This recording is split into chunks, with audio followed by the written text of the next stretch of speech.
Assalamualaikum warahmatullahi wabarakatuh. Perkenalkan, nama saya Devi Ayu Putri Anjarsari dengan NIM 190 321 1000012 dari kelas Agribisnis C.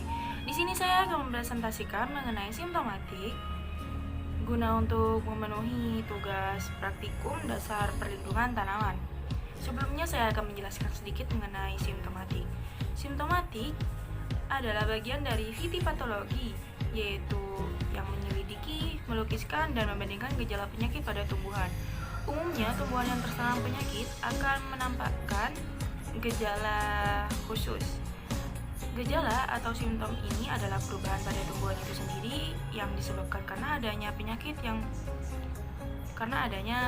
yang menyerang. Secara morfologi, gejala ini dibagi menjadi 3 tipe, yaitu yang pertama nekrotis, kedua gejala hipoplastis, ketiga yaitu gejala hiperplastis. Yang pertama, gejala nekrotis. Gejala nekrotis ini merupakan penyakit yang disebabkan karena matinya sel, kerusakan sel, dan bagian sel. Yang kedua yaitu gejala hipoplastis. Gejala hipoplastis ini disebabkan karena terhambatnya atau terhentinya pertumbuhan sel.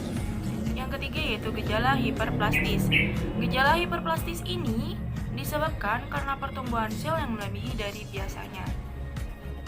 Lalu gejala nekrotis ini secara umum dibagi, yaitu yang pertama gejala nekrose, yang kedua yaitu gejala klorose, yang ketiga yaitu perforasi, yang keempat kanker, yang kedua eksudasi atau pendarahan, yang keenam busuk atau rotting. Selanjutnya, saya akan menjelaskan secara detail mengenai contoh dan penjelasan dari gejala klorose dan busuk atau rotting. Yuk disimak videonya.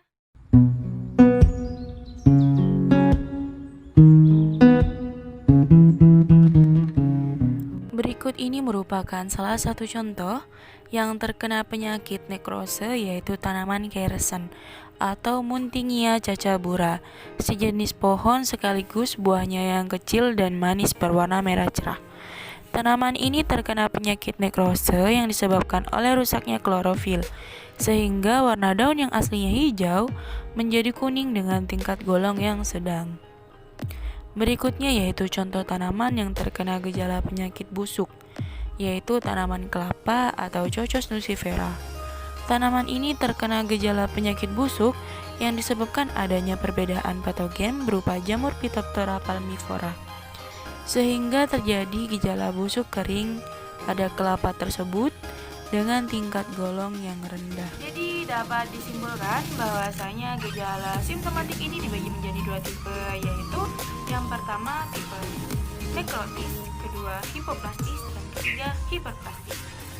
Sekian dari saya, apabila ada kesalahan kata mohon dimaafkan. Wassalamualaikum warahmatullahi wabarakatuh.